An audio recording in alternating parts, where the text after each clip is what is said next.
හරි යාළුවනේ ඉතින් අද අපි කතා කරන්නේ තවත් විශේෂ වූ ශාකයක්. මෙතනදී මේ ශාකයේ ටිකක් දැක්කම සමහරක් අයට මේ ශාකේ ටිකක් හුරුවක් ඇති. හැබැයි මේ ඒක නෙවෙයි. මෙතනදී කියන්න ඕනේ විශේෂම දේ තමයි මේ ශාකය ඇවිල්ලා දේශීය ශාකයක්. මේකේ වෙනත් ප්‍රභේදයකින් මේක නිකන් වැඩි දියුණු කළා හයිබ්‍රිඩ් විශේෂයක් එහෙම කියලා නම් සඳහනක් නැහැ. ටිකක් අර වෙනත් විශේෂයක් වෙන ප්‍රභේදයක් විදිහට තමයි සමහර තැන්වල ඔක සඳහන් වෙලා තියෙන්නේ. කොහොම වුණත් මේ විශේෂයට සාපේක්ෂව ඒකේ ව්‍යාප්තිය වැඩි සහ ඒක ආක්‍රමණශීලී ශාකයක්. ඕගොල්ලෝ දන්නවා දැන්නම නිකන් මේ ළඟින් යන හින්දා ගොඩක් අය දන්නවත් ඇති. අපි අද කතා කරන්නේ කහ කරඳ කියලා හඳුන්වන ශාකයේ දේශීය විශේෂය. මේකේ භාවිත තියෙනවා. ඒ කියන්නේ මේ වට්ටෝරු වල එන භාවිත එහෙම නෙවෙයි. සාමාන්‍ය පොඩි භාවිත කීපයක් තියෙනවා සහ මේ ශාකයේ තියෙන අනිත් රටවල ඒ කියන්නේ මේක දේශීය ශාකය කියන අනිත් තව රටවල් කීපයකට මේ ශාකය ව්‍යාප්තලා තියෙනවා. මම සයන්ටිෆික් නේම් එක දාන්නම්. ඒතර ඔයාලට තියෙන රටවල් එහෙම තව ටිකක් හොයාගන්න පුළුවන්. ඉතින් මෙතනදී කියන්න ඕන විශේෂම දේ තමයි මේ ශාකය අපි අර ගෙවල් වල හිටවන කහ කරඳ කියන විශේෂයට වඩා ව්‍යාප්තිය අඩුයි. ඒ කියන්නේ අර තරම් සෑහෙන ආක්‍රමණශීලී විදිහට පැතිරෙනවා අඩුයි මේ ශාකය. මොකද මේක මම දැකලා නැහැ රට ඇතුළට වෙන්න තියෙන ව්‍යාප්තියක්. මුහුදු අයින් වල තමයි විශේෂයෙන්ම මේ ශාකය අපිට දැක ගන්න හම්බ වෙන්නේ. වලට උණ වටුන පැත්තට එහෙම ගියොත් එහෙම අර ගල් වැටිය තියෙන පැත්තෙන් පොඩ්ඩක් ඒ පැත්තේ ඇවිදලා තියෙනවා නම් මේ ශාකය ඔයගොල්ලන්ට දැක ගන්න පුළුවන්. හීම් මිදිත් තියෙනවා ඒත් එක්කම හීම් මිදීකත් එක්කම වගේ මේ ශාකත් පේලියට තියෙනවා. ඒ කියන්නේ මුහුදු ආශ්‍රිතව තමයි මේ ශාකය ගොඩක්ම ව්‍යාප්ත වෙලා තියෙන්නේ. මුහුදු අයින් වල. ඒ කියන්නේ ගල් වැටි වගේ දාලා තියෙන ස්ථාන ආශ්‍රිතව ඒත් අර නිකන් රට වටේටම එහෙම ව්‍යාප්තියක් ගොඩාක් ලොකුවට නැහැ. යම් ස්ථාන කිහිපයක පොඩ්ඩක් මුහුදු අයින් වල ආශ්‍රිතව. මේ මුහුදු අයින වගේ තියෙන තැන්වලදී මේ ශාකයේ ව්‍යාප්තියක් අපිට බලා ගන්න පුළුවන්. හැබැයි මේක ආක්‍රමණශීලීවත් එහෙම ප්‍රශ්නයක් නැහැ. කහ කරඳ කියලා හඳුන්වන විශේෂය තමයි ඔය ආක්‍රමණශීලී විදිහට හැම තැනම වගේ අසංගතයක් වගේ පැතිරෙන්නේ. මේකේ කොළ පාටට පේනවා ඔයගොල්ලන්ට අඩකේ කොළ කහ පාටයි. මම ඒ ගැන අරගෙන පරණ වීඩියෝස් ටිකක් කියලා ඇති. ඔය වීඩියෝස් කීපයක දාලා ඇති පරණම වීඩියෝස් ටිකක්. ඒ පොඩි අඩුපාඩුත් ඇති. ඉතින් අර ඒකෙදි ශාකය ගැන පොඩ්ඩක් හඳුනන එක විස්තර පොඩ්ඩක් එහෙම වෙලා ඇති වැඩියෙන් කියවෙලා ඇති එක එක විකාර වෙලා ඇති. ඒ පරණ ටිකක් හරි මම අලුතෙන් ආයෙ සමහරක් විට ඒක හෙත් විස්තර ටිකක් හොයාගෙන ඔයගොල්ලන්ට දාන්න. මෙතනදී මේ ශාකය දේශීයයි. ඒ කියන්නේ ලංකාවෙත් තියෙනවා තව රටවල් කිහිපයකත් ස්වභාවිකව හම්බ වෙනවා. ඒ කියන්නේ මුහුදු ආශ්‍රිතව තමයි මම අර කලින් කිව්වා වගේ මේ ශාකය හම්බ වෙන්නේ. මේකට දැන් අපි අරකට කහ කරඳ කියලා අපේ අය පස්සේ නම දාගත්තට ඒක පස්සේ දාගත්ත නම මේක හඳුන්වන නම කහ කරඳ නෙවෙයි. ඒකට වෙන නමක් නැහැ. ඒ කියන්නේ හඳුන්වන නිශ්චිත නමක් නැහැ අපේ අය කහ කරඳ කියලා විකුණුවට. මේකට නමක් තියෙනවා. ඒ කියන්නේ මේක හඳුන්වන්නේ කරල් තුර කියලා. කරල් තුර. ඒ කියන්නේ මේ ගණේ යන දැන් මම මේක සයන්ටිෆික් නේම් එක දාන සයන්ටිෆික් නේම් එකේ මුල් වචනේ තමයි ගණයට අයිති වෙන්නේ. ශාකයේ ගණේ ඒක. මේ ගණයට අයිති ශාක විශේෂ තුනක් හම්බ වෙනවා. එකක් මේක. අනිත් එක මේක ඔය කහ කරන කියලා හඳුන්වන එක. තව විශේෂයක් වෙනම තියෙනවා. ඒකත් මට මතක විදිහට දේශීය වෙන්න ඕනේ. ඔය එක දේශීයද කොහෙද? දේශීය දෙකයි විදේශීය එකක් තමයි තියෙන අරක විසිතුරු විදිහට හදන එකක්. ඒක ආක්‍රමණශීලීද ඒකට වඩා ගොඩක් හොඳයි. ඔයාලට පුළුවන් නම් මේකෙන් ගස් කිහිපයක් හොයාගෙන මත් පැල ටිකක් හදාගෙන යනවා. මේකෙන් ටිකක් හිතවකට තරම් ප්‍රශ්නයක් නැහැ. මොකද මේක දේශීය විශේෂයක්. පැල හදාගෙන යන ගොඩාක් ආක්‍රමණශීලී විදිහට පැතිරෙන්නේ නැහැ. ගෙවතු අලංකරණ හොඳයි. මොකද මේක ලස්සනට හැදෙනවා. අර කහ පාට එක පොඩ්ඩක් කහ සැර වැඩි වුණාම ඇස් වලට එහෙම සමහරක් අය මම දැක්කා කියලා දිනවා. ඒ අර කහ කරන දෙක දිහා බලන් ඉගෙන අවුව වැටුණා මේ කහ කරන දෙකේ කොළ වලට නිකන් ඇස් වලට අමාරු ගතියක් ඔළුව කැක්කුමක් ඒ වගේ දේවල් එනවා කියලා සමහර අය කියලා තිබ්බා. ඉතින් මේක එහෙම ප්‍රශ්නයක් නැහැ. කිසිම විදිහකින් ප්‍රශ්නයක් නැහැ. සාමාන්‍ය කොළ පාටමයි. කොළෙත් අර කහ කරන දෙකේ විදිහටම තමයි හැමදේම තියෙන්නේ. විශේෂත්වය තියෙන්නේ මේකේ කොළ පාටට තියෙන්නේ. අනිත් ඔක්කොම ඉතින් ඒ ගහම තමයි. ලස්සනට හදාගන්න පුළුවන්. කප්පාදු කරලා ගත්තොත් එහෙම ලස්සන මේ ශාකේ හදාගන්න පුළුවන්. දේශීය විශේෂයක් ඔය ආක්‍රමණශීලීව විදේශීයව ගෙනල්ලා හිටව ගන්නට වඩා හොඳයි. මේ දේශීය ශාකයක් ගෙනල්ලා ගෙවත් එක හිටව ගන්න එක ලස්සනයි. බෝ කර ගන්නත් පුළුවන්. දේශීය විශේෂයකින්ද ඔයගොල්ලන්ට පැල හදලා විකුණන්නත් පුළුවන්. ඉතින් අර මේකේ භාවිත පැත්තට එන්න කලින් මම කහ කරදෙක් ගැන පස්සේ වෙන වීඩියෝ එකක් දාන්නම්. channel එකට අලුත් එක්ක subscribe කරලා ඉගෙන මෙතනදී මේ ගණේට අයිති ශාක විශේෂ වංග තුනක් ලංකාවේ තියෙනවා මේ කහ කරඳ කියන එකත් ඇතුළුව. ඉතින් මෙතනදී ඔය කහ කරඳ කියන එක බෙහෙත් වලට ගන්නෙ නැහැ. මොකද ඒක නිකන් අර වෙන ප්‍රභේදයක් විදිහට තමයි නම් වෙලා තියෙන්නේ.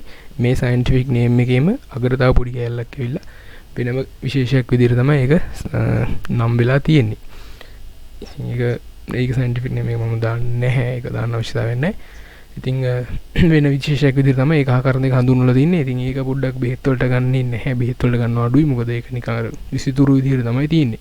මේ දේශීය විශේෂය ඉස්සර ලංකාවේ නම් බෙහෙත් වලට ගත්තද කියලා කියන්න අමාරුයි. මේක තියෙන පැතිවලදී සමහරක් විට මුහුදු ආශ්‍රිතව තියෙන ගම්වල ඉස්සර කාලේදී බොහෝ විට මේක බෙහෙත් වලට ගන්න නැති. මොකද මේක බෙහෙත් වලට ගන්න පුළුවන් කියන්නේ සාමාන්‍ය රෝග ලක්ෂණ අවස්ථාවලදී මේක බෙහෙතට අරගෙන තියෙන අවස්ථාවල් බෙහෙතට ගන්න පුළුවන් විදිහට ඉන්නේ. එදිනදා ජීවිතයේදී අපිට එන රෝග අවස්ථාවලට වගේම තව රෝග අවස්ථාවලට මේ ශාකයේ කොටස් යොදාගෙන තියෙනවා කියලා විස්තර වලින් හොයාගන්න හම්බුණා. හැබැයි දේශීයවද කියලා නම් කියන්න අමාරුයි.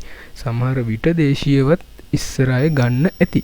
මේ ශාකය හොයාගන්න අඩු හින්දා තමයි මේ අපිට බෙහෙත් වලට ගත්ත අවස්ථා සහ මේ භාවිත මොනවද ඒව ගැන කිසිම විස්තරයක් අපිට හොයාගන්න හම්බ වෙන්නේ නැහැ. මොකද මේ ශාකය ගොඩක් දෙනා දන්නේ නැහැ. සමහර අය දන්නේ නැහැ මේකේ කොළ පාට එකක් තියෙනවද කියලා. කාකාරන් දෙකේ කොළ පාට එකක් තියෙනවද කියලා සමහරක් අය දන්නෙත් නැහැ. ඉතින් ඒකයි ලොකු ප්‍රශ්නයක්. හරි, ඉතින් මෙතනදී මේ ශාකයේ ගත්තොත් එම් භාවිත පැත්තට આવතම සාමාන්‍යයෙන් මේකේ තියෙන අනිත් රටවලදී පාවිච්චි කරන අවස්ථා කිහිපයක් තමයි මම මේ වීඩියෝ එකේදී කතා කරන්නේ. ගොනෝරියා අවස්ථාවලට මේක බෙහෙත් වලට ගන්න ඒකම අක්‍රමවත් ඔසප් වීම ඒ වගේ අවස්ථාවලදී මේ ශාකයේ කොටස් යොදාගෙන බෙහෙත් කරනවා කියලා විස්තර වල හම්බුනා. ඒ කියන්නේ අපේ රටේ වෙදකමක් නෙවෙයි අනිත් රටවල වල තියෙන ඒගොල්ලන්ගේ පාරම්පරික වෙදකම් වලදී මේ ශාකයේ කොටස් යොදාගෙන බෙහෙත් කරලා තියෙනවා කියලා කියපු රෝග අවස්ථාවලට බෙහෙත් කරලා තියෙනවා කියලා හොයාගන්න හම්බුණා. ඊට අමතරව ගත්තොත් මේ සමේ එනවා නිකන් ඔය කොරපොතු වගේ ප්‍රශ්නයක් සමහර අයට එනවා අධික නිකන් සම වියලුනහම සමේ තෙතමනෙන් ඇති ඇරුණා නිකන් සමහරක් අවස්ථාවලදී ඒ වගේ සමේ කොරපොතු වගේ එන අවස්ථාවල් තියෙනවා. අන්න ඒ වගේ කොරපොතු වෙන අවස්ථාවල සමේ කොරපොතු වගේ ආවම ඒ වගේ අවස්ථාවල ප්‍රතිකාර කරන්නත් මේ ශාකය යොදාගෙන තියෙනවා කියලා හොයාගන්න හම්බුණා. ඒ වගේම දරු ප්‍රසූතියෙන් පසු සාමාන්‍යයෙන් දරු ප්‍රසූතියකට පස්සේ හැදෙන අම්මට ඒ කාන්තාවට බෙහෙතක් දෙනවා ඉස්සර කෙනේ සිංහල වෙදකමේදී සමහරක් තැන්වල මම අහලා තියෙනවා වෙදකම් වලදී දරු ප්‍රසූතියෙන් පස්සේ ඖෂධ වශයෙන් යම් කිසි ඖෂධ කිහිපයක් දෙන වෙලාවල් තියෙනවා වෙදකමේ. අන්න ඒ වගේ දරු ප්‍රසූතියෙන් පස්සේ දෙන ඖෂධයක් විදිහට කියන මොකක් හරි ඖෂධ වට්ටෝරුවකට අයිති ශාකයක් විදිහට මේක හඳුන්වලා දෙනවා. කියන්නේ මොකක් හරි ඖෂධ වට්ටෝරුවේ තියෙන නම මොකක්ද කියලා නම් හරියටම දන්නේ නැහැ. මේක ලංකාවේ භාවිතයක් නෙවෙයි අනිත් රටවල වලදී තියෙන පාරම්පරික වෙදකම් වලදී ඒ වගේ දරු ප්‍රසූතියෙන් පසු දෙන ඖෂධයක් විදිහටත් මේ ශාකය නම් වෙලා තියෙනවා.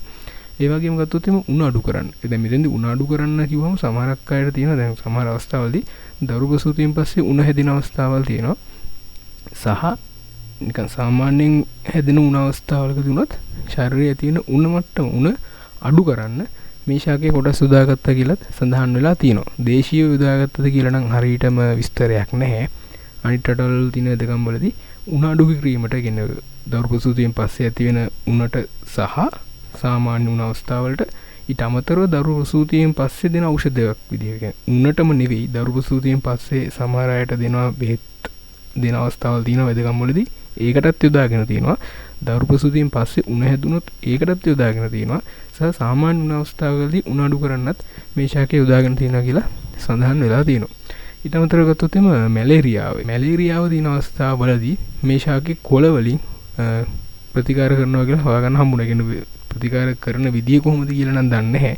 මැලේරියාව තියෙන අවස්ථාවලට කියන්නේ මැලේරියාව තියෙන අවස්ථාවලදී මේ ශාකයේ කොටස් යොදාගෙන බෙහෙත් කරනවා කියලා හොයාගන්න හම්බුණා. පොඩ්ඩක් ඒව ගැන විස්තර දාඩියක් වැඩිදුර හොයලා බලන්න. මෙතනදී මම මේ ශාකයේ සම්බන්ධයෙන් හොයාගන්න ඕන විස්තර ටික තමයි හොයාගත්ත විස්තර ටික තමයි ඔයගොල්ලොත් එක්ක බෙදාගන්නේ. මොකද මේ ශාකය අවුරුදු ගාණක් තිස්සේ හොයපු ශාකයක් අනිත් සමහර ගස් වගේම. ඉතින් මෙතනදී තව ගත්තොත් එම් සම්ප්‍රතිශ්‍යාව වගේ සමහර වෙලාවට සම්ප්‍රතිශ්‍යාව ඒ කියන්නේ මෙතනදී මෙහෙමයි. සමහර අයට තියෙන සම්ප්‍රතිශ්‍යාව සමහර ශාක වර්ග තියෙන සම්ප්‍රතිශ්‍යාව හැදුනට පස්සේ ඒක අඩු කරන්න ස්නානය කරන අවස්ථා. ඒ නාන්න එහෙම කොළ තම්බල අරගෙන නාන්න ගන්න අවස්ථාවල් තියෙනවා. එතකොට සමහර තව ශාක තියෙනවා සම්ප්‍රතිශ්‍යාව වැළැක්වීමට. කියන්නේ සම්ප්‍රතිශ්‍යාව හැදිලා අඩු කරන්න නෙවෙයි සම්ප්‍රතිශ්‍යාව හැදෙන්න කලින් සම්ප්‍රතිශ්‍යාව වළක්වන්න නෑමට ගන්න පුළුවන් කොළ වර්ග තියෙනවා. කියන්නේ කසාය වගේ අතර කසාය වගේ හදනවා කියන්නේ සාමාන්‍යයෙන් කොළ ටික දාලා තම්බලා ඒ තම්බපු වතුරෙන් නාන එක. ඉතින් මේ ශාකය සම්ප්‍රතිශ්‍යාව වළක්වන්න නෑමට අරන් තියෙන ශාකයක් විදිහට කියනවා. කියන්නේ මේ කොළ ටික අරගෙන කොළ සාමාන්‍යයෙන් මිටක් දෙකක් වගේ අරගෙන ගෙදරක තියෙනවා. ගෙදරක ඉතින් දැන් ගොඩක් අය කියවල මේක නැහැ තියෙන්නේ කාකාරන් දෙකනේ. මේක හොයලා හිටව ගන්න මාත් ඉස්සරහට පුළුවන් නම් පැල ටිකක් දෙන්නම් හදලා. මේකේ කොළ කසාය කරලා සෙම්ප්‍රතිශා වැළැක්වීම සඳහා නාන්න පාවිච්චි කරා කියලා විස්තරවල තියෙනවා.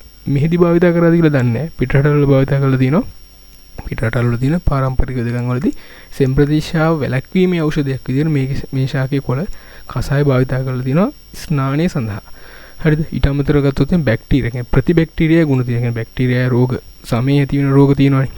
දද, කුෂ්ඨ, වන, තුවාල, ඒ වගේ සමේ ඇති වෙන මොනවා හෝ තුවාලයක් බැක්ටීරියාවක් ආශ්‍රිතව හෝ සමේ ඇති වෙන මොකක් හෝ සමේ ඇති වෙන රෝග අවස්ථාවකදී ඒකට විරුද්ධව ක්‍රියා කිරීමේ හැකියාවක් මේ ශාකයට තියෙනවා කියලා සඳහන් වෙලා තියෙනවා. ඊට අමතරව ගත්තොත් තව يعني මේ ටික නම් මේකේ ඖෂධීය භාවිත නෙවෙයි, අමතරව ගත්තාම ටික මේක ගව ආහාරයක් විදිහට පාවිච්චි කරලා තියෙනවා කියන සඳහන් වෙන්නේ. ගවයන්ට, අශ්වයන්ට, ඒ වගේ සතුන්ගේ ප්‍රියතම ආහාරයක් විදිහට මේ ශාකය යොදාගෙන තියෙනවා කියලා සඳහන් වෙනවා. ලංකාවේ නෙවෙයි. ඊට අමතරව මං ගුවා මේ ශාකය වෙරළ තීරල් ආශ්‍රිතව තමයි හොයාගන්න පුළුවන් ලංකාවේ කියලා. මේකේ තියෙන විශේෂම දේ තමයි කාදනය. පස් කාදනය වැළැක්වීමට මේ ශාකය අනිත් රටවල යොදා ගන්නවා. අපේ රටේ යොදා ගන්න නැහැ. ඔන්න පාශු කාදනය වළක්වන්න කඳුවල හිටවන්න පුළුවන්. විශේෂයෙන් වැලි කඳු මත සිටවන්න පුළුවන් සුදුසුම ශාකයක් විදිහට මේ ශාකේ නම් වෙලා තියෙනවා. වෙරළ තීරයල් වලදී මේ ශාකය ඔයාලට හොයාගන්න පුළුවන්, දැක ගන්න පුළුවන්. තියනවා කියලා ගිහිල්ලා ගහ විනාශ කරන්න එපා. ඇටයක් හෝ ඇට ටිකක් අරගෙන ඇවිල්ලා පැල කරගන්න, ගස් ගලවන්න, ඒව මේව කරන්න යන්න එපා. ඒ ටික එහෙම තියන්න. මේ දවස්වල මට මතක නැහැ ඇට ඇති මේ දවස්වල බීජ ඇට ටිකක් අරන් ගල සාමාන්‍ය විදිහට වැලිපසේ තවන් දාන්න, අනවශ්‍ය විදිහට ගහ විනාශ කරන්න යන්න එපා. වැලි කඳු සහ වෙරළ තීරයේ පාශු කාදනය වැළැක්වීමට සුදුසුම ශාකයක් විදිහට මේ කරල් තුර කියන ශාකය නම් වෙලා තියෙනවා. තව ඉතින් කියනවා මේක තියෙන අනිත් රටවල මේක නිකන් අර එළවලුවක්, කුළු බඩුවක් වගේ මේක ලපටි කොළ යොදාගෙන තියෙනවා කියලා. කියන්නේ සලාදයක් විදිහට එහෙම කන්න පුළුවන් කියලා සඳහන් වෙලා තියෙනවා. ඒක ඉතින් ඔගොල්ලෝ කරන්න යන්න එපා. මේක අනිත් රටවල තියෙන එකක් විස්තරයට හම්බෙච්ච එක. ඉතින් අර මම කලින් කිව්වා බැක්ටීරියා වලට එරෙහිව ක්‍රියා කිරීමේ හැකියාව මේ ශාකයේ තියෙනවා කියලා. අර සමේ රෝග වලට ඒ වගේ දේවල් වල මේ ශාකයේ කොළ කොටලා වගේ පොතු එහෙම අරගෙන තඹ හොදනවා. අන්න ඒ වගේ දේවල් ටිකක් මේ ශාකයේ තියෙනවා. ඉතින් ඔය විස්තර ටික තමයි අපිට මේ කරල් තුර එහෙම නැත්නම් කහ කරන්දගේ දේශීය විශේෂය. කොළ කරන්ද කියන්න පුළුවන්. කොළ කරන්ද කියන්න ඕනේ. මේක නමක් තියෙනවා කරල් තුර. ඒ නමින් තමයි මේ ශාකය හඳුන්වන්නේ. මේ ශාකයේ භාවිත ටික ওই විදිහට තමයි ඉන්නේ.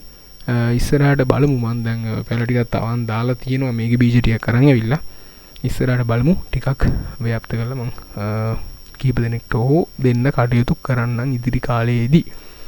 බලමු. ඒකට ඉතින් කොහොමද මාසයක් දෙකක් තුනක් වගේ යයි. මොකද චූටි පැල තියෙන්නේ ලොකු වෙන්න ඕනේ. දෙන්න පුළුවන් ප්‍රමාණයකට සයිස් වෙන්න ඕනේ. අඩියක් අඩියකමාරක් වගේ ලොකු වෙන්න එපා. සාමාන්‍යයෙන් ඉතින් මාසයක් එකමාරක් දෙකක් වගේ යයි. ඒ වගේ කාලයක් ගියාට පස්සේ පැල ඉතුරුලා තිබ්බොත් ඊට කලින් කවුරුහරි ඇවිල්ලා ගත්තොත් ඒක ප්‍රශ්නයක්. ඉතින් අර තිබ්බොත් පැලයක් හෝ දෙන්න කටයුතු කරන්නම්. තාරිය බලමු පස්සේ මං ගිහිල්ලා පුළුවන් වුණොත් තාම ටිකක් හොයාගෙන එන්නම්. ඉතින් ওই විස්තර ටික තමයි කරල් තුර එහෙම නැත්නම් කොළ කරන්ද, කහ කරන්දගේ දේශීය නියෝජනය ගැන අපිට කතා කරන්න තියෙන්නේ. ඉතින් channel එක අලුත් එක්කන subscribe කරගෙන යන්න. මේ වගේ ශාක වර්ග සෑහෙන තියෙනවා අපිට කතා කරන්න. දේශීය ශාක, විදේශීය ශාක, ආක්‍රමණීය ශාක හැම දෙයක් ගැනම මේ channel එකේ යනවා. ඉතින් හැම දෙයක්ම කියන්නේ නිවැරදිම ශාක ගැන තමයි අපි channel එකේ දාන්නේ. ඉතින් channel එකත් එකතු වෙලා ඉන්න subscribe කරන්න. එහෙනම් අපි ඉක්මනින්ම තවත් අලුත් ශාකයකින් හම්බෙමු.